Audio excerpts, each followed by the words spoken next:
오두막 이야기 44번째 시간 5분의 책 두 권 막 읽어주는 목사입니다. 일반 서적에 질문하고 신앙 서적에 대답하는 시간. 오늘 소개하는 일반 서적은요, 사실 조지 플로이드로 인하여 미국의 이 카오스, 혼돈의 시대를 맞이하고 있는 우리에게 어저께는 국가는 무엇인가 플라톤의 책을 갖고 이야기했다면, 오늘은 특별히 리차드 마우 교수님의 책을 통해서 오늘 크리스찬들은 어떻게 이런 혼돈의 시대에 살아야 될 것인가, 다원주의 시대에 살 것인가에 대한 이야기를 나누고자 합니다. 먼저 소개하는 질문의 책 일반 서적은요, 아주 블랙 코미디 소설책입니다. 요나스 요나손이 쓴 샘을 할 줄 아는 까막눈이 여자라고 하는 책이죠. 바로 이 책은요, 사실은 이 스웨덴 작가가 재미있는 책 하나를 더 썼죠. 그 뭐죠? 창문 너머 도망친 백세 노인, 바로 이 책의 저자입니다. 이 까막눈 이 여자에 대한 이야기 이런 겁니다. 남아프리카 공화국의 인종차별주의로 인하여 고통 중에 있던 사람들의 이야기. 페이지 13페이지 보면 이렇게 얘기합니다. 남아프리카 공화국 최대 개토의 공동 변소 분녀 수거인들은 운이 좋은 편이다. 어쨌든 그들에게 일자리가 있고 또 비를 피할 지붕이라도 있었으니까. 그렇습니다. 이 책의 소설에 주인공의 이름이 있습니다. 그는 논베코라고 하는 여인인데요. 14살 때 이 분뇨 수거하는 이곳의 관리소장으로 출하를 합니다. 근데 우리가 알다시피 그 흑인들, 특히 여자라고 하는 이런 차별주의가 심한 남아프리카 공화국에서요, 이 여자애는 두 가지를 할 수 있었습니다. 그것은 뭐냐, 셈을 잘 할 수 있는 여인이었어요. 그리고 까막 눈이 아니에요. 글을 읽을 수 있었습니다. 근데 비참하게도 19페이지 보니까 셈을 배웠던 이유가 5살 때부터 논베커는 분뇨통을 나르는 중에 무료함을 달래기 위해 통들을 세기 시작했다. 하나, 둘, 셋, 넷, 다섯. 그리고 책을 어떻게 읽게 되었는가? 21페이지. 샤워 중에 한 늙은 호색한 놈으로부터 성추행을 당했다. 그 사람이 타보라고 하는 인간인데요. 그를 통해서 까막눈, 그러니까 자기가 성추에 당한 그 사람에게 글을 읽는 이 능력을 배웁니다. 그래서 여차여차해서 바로 이곳에서 탈출한 여인이 바로 남아프리카 공화국의 수도에 갔을 때에 교통사고를 당합니다. 교통사고를 했던 사람은 판데르 베스타위전, 이름도 되게 힘든데, 근데 재판장에서 교통사고를 저질렀던 사람이 사실은 판결의 피해를 보는 것이 아니라 페이지 64페이지 이런 얘기가 나옵니다. 흑인 소녀가 갑자기 차도에 뛰어들었고 또 무슨 수를 쓰려고 오늘 고객, 변호사 이야기입니다. 그녀를 피하려고 발버둥 쳤지만 책임은 자기 고객이 아니라 흑인 소녀이다. 이유가 이렇습니다. 이 흑인 소녀는 백인 전용 보도 위를 걷고 있었다. 도대체 말이 됩니까? 그리고 이 소녀 논베커는 7년이라는 시간 동안 바로 이 백인 남성에 가서 하인으로 무료로 일하게 되는데, 바로 이 하인이라는 이 백인 남성은 바로 남아프리카 공화국의 핵무기 개발하는 엔지니어고요. 결국 이 책에 쭉 진행되면서 세대 왕국의 왕도 만나게 되는데 마음이 씁쓸합니다. 그런데 이런 상황에 정말 흑인 또는 여성 이런 거에 대한 그 차별주의에 어떻게 우리 크리스천 대처할 것인가? 리차드 마우 교수가 쓴 무례한 기독교라고 하는 책입니다.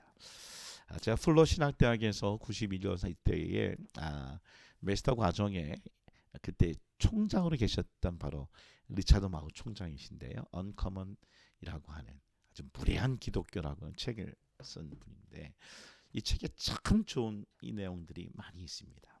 몇 가지 얘기하면 이렇습니다. 마오의 주된 학문적 관점은 크게 두 가지로 분류할 수 있다. 첫째, 영적인 것과 세상적인 것, 복음과 사회라는 다소 이분법적 사고 천책해 있던 복음주의 개신교회들에게 사회윤리적 각성을 촉구하는 일이다. 그렇습니다. 그래서 아브라함 카이퍼의 사상을 많이 받았던 리차드 마우 교수님은 그리스도인의 삶은 거룩한 세속성의 삶이라고 강조하면서 성과 속이 분리되지 않는 것을 강조합니다. 그래서 이렇게 얘기해요. 이 책은 그리스도인이 전해야 할 무엇에 대해서보다는 어떻게 전달해야 될 것을 초점을 두고 있다. 이 크리스찬들이 지금 우리도 미국적인 한국적인 상황의 어려움을 어떻게 대할 것인가. 그래서 하나로 얘기한다면 이렇게 얘기합니다. 그는 신념 있는 시민 교양이 필요하다. 크리스찬들에게 신념 있는 시민 교양. 그래서 성경을 얘기할 때 20페이지에 성경도 신념을 수반한 예의를 견지하는 것이 어렵다고 인정한다. 히브리서 저자는 그런 몸부림을 아주 분명히 묘사한다. 히브리서 12장 14절. 모든 사람으로 더불어 화평함을 쫓으라고 말하는 동시에 거룩함이 없이는 아무도 주를 보지 못하리라 라고 얘기한다는 것이에요. 그렇습니다. 교양 있는 사람들이 더 확고한 신념을 갖도록 돕는 책, 그리고 강한 신념을 가진 사람이 더욱 교양을 갖추도록 하는 돕는 책. 어저께 얘기하는 플라톤처럼 오늘 이성이 있는 철학자가 다스리는 이상국가, 아니면 적어도 다스리는 통치자가 철학을 공부하는 국가, 그런 얘기와 비슷한 것들이죠. 자기의 개인적인 흑인 소년과의 갈등이 있었던 1960년대 이야기도 얘기를 쭉 하는데요. 특별히 불신자들에게 배워야 할 것이 있다. 내가 네 책에 배운 것이 있다면 바로 이런 것이다.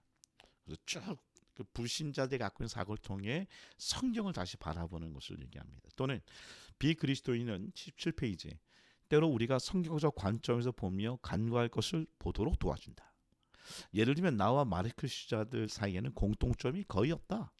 나는 공상주의 이념이 대부분 오도된 것으로 믿기 때문이다. 그러나 그리스도인들이 때때로 가난한 자와 억누른 자의 곤궁에 제대로 반응하지 못했음을 칼 마르크스의 추정들이 밝혀 보여준 것은 옳다고 생각한다. 우리는 마르크스주의에서 그 교훈을 배우고 다시 성경으로 돌아가 과부와 고아와 나그네와 학정의 희생자를 위해 노력하라는 하나님의 부르심을 새롭게 듣게 된다. 무신론자들과 마르크스주의자가 옳다는 게 아닙니다. 그러나 그들을 통해 우리가 성경에서 간구하고 있는 것을 봐야 한다라고 얘기합니다.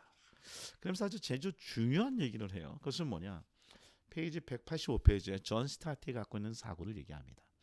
존 스타트는 그리스도인들에게 보수적인 급진주의자가 되라고 즐겨 권유한다. 우리는 단 한 가지에 대해 보수적이게 하는데 그것은 복음에 대한 헌신이다. 우리는 무슨 대가를 치르더라도 하나님 말씀의 진리를 보존할 필요가 있다. 그리고 그런 관점에 입각해서 다른 모든 것을 급진적인 비판 아래 놓을 필요가 있다고 스튜어트는 말했다. 이는 매우 유익한 조언이다.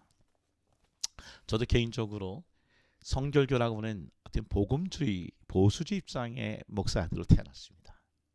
그래서 공산주의, 동성애, 아니면 흑인과 백인 간의 갈등, 이런 부분들 참 어려운 부분이에요.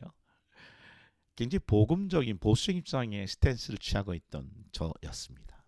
근데 한 가지, 복음주의라는 것을 꼭 붙잡아야 되지만 정말 이 샘을 할 줄 아는 까망들이 여자에 나오는 남아프리카의 논베커라고 하는 5살 때부터 분뇨통을 수고하던 이 소녀, 교통사고를 당해도 피해자가 되는 이 세상, 아니면 정말 무례하기 짝이 없는 백인 남성 기독교, 잘못된 것이죠.